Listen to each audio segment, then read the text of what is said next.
But, as we were talking about, the different images, I think it's important to note that, a critique, something at least to think about is, who is benefiting from the pain and the anguish, and the discomfort that are displayed in those images. I think that's why diverse perspective is so important when it comes to a work of art that represented so many different struggles and so many different perspectives, is really understanding that those are more than just images. Those are lived experiences of folks who went through and continue to face so much trauma. So, in spreading awareness about the things that, we want to spread awareness about through our art, I think we have to foreground that idea and consider it when we're putting things together. Who is benefiting from whose pain? Mm. So it certainly came up, and um, I was very honored to be able to include in this video. I got permission from a photographer named Stanley Foreman, and he permitted us to include a Pulitzer Prize winning image that he took, and it was the one of the person using the flag as a spear, and the image is called "The Soiling of Old Glory," and he took it in I believe it was in Boston somewhere in the 70s during when there was a lot of protests against busing integration and integration. And in learning more about Stanley and his work, I was very moved by to find out that I saw another image he took. It's an image of his other Pulitzer Prize winning image was of a mother, a young mother and a toddler. He captured them midair as they were falling to their death, having fallen off of a crumbling fire escape. There was smoke and all around, and they died. Or at least the mother died. I think the child's fall was broken by the mother's body. And that image has been used a lot, apparently, in photography school and in journalism curriculum, with raising the question: when is it exploitation of those people's pain? And the reason that image gets a lot of attention is because they were asking to balance the potential benefits of using that image or images. And the standard is, does it bring good? And can good come out of showing it? And in fact, that particular image of the two falling figures ended up within a very short period of time resulting in regulations about preventing that kind of accident from happening any further.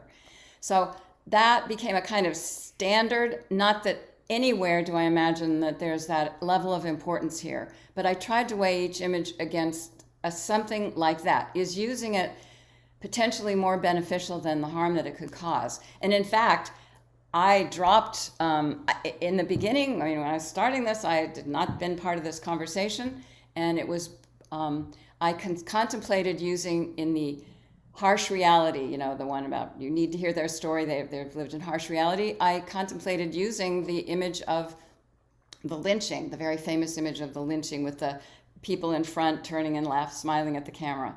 And I just very clearly got the signal, no, there was too much trauma and harm associated with the benefit of me putting it in there was way, didn't come close to the harm that it would cause. So, and I backed off on using I used blood as the suggestion of the violence that was done against Harvey Milk. So it came to my attention, and like Steve said, maybe he said it yesterday, maybe we made good decisions, maybe we made good decisions 20% of the time, maybe we made really bad decisions, and I think that's what's there to do but wait to Well, find I think out.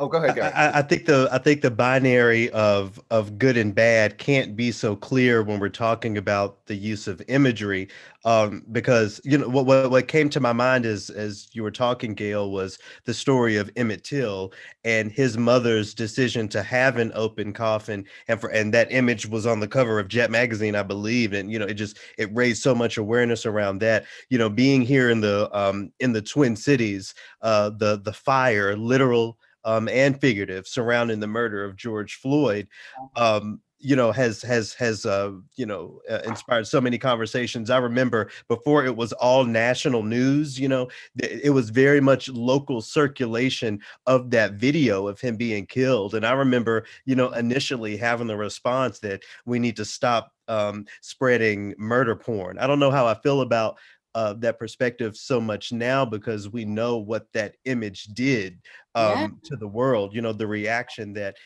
it's inspired. I think the bigger question is, was the reaction to a good? Okay, more people are aware.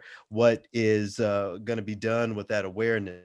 I think if the use of some of these traumatic images, if the result is going to be nothing but awareness, no action, no actual change, we should reconsider their use. I think it just puts a responsibility behind the folks sharing those images to actually be a part of the actionable change and not only the spreading of awareness. I Okay. think there's So, another idea that sort of came to mind from our previous conversation: the role of art, risk, and critique. You know, I do struggle with this project, but I also realize that I can't learn more about it unless I throw myself into it, do something, and get critique for it, and maybe know what not to do next time, or maybe figure out a better way to express myself. But I thought a lot about our conversation yesterday. A lot of it has to do with risk and being an artist and accepting a risk. And I think ultimately the struggles I feel, I come down on that side. Well, you know what? I need to risk it to have a gain.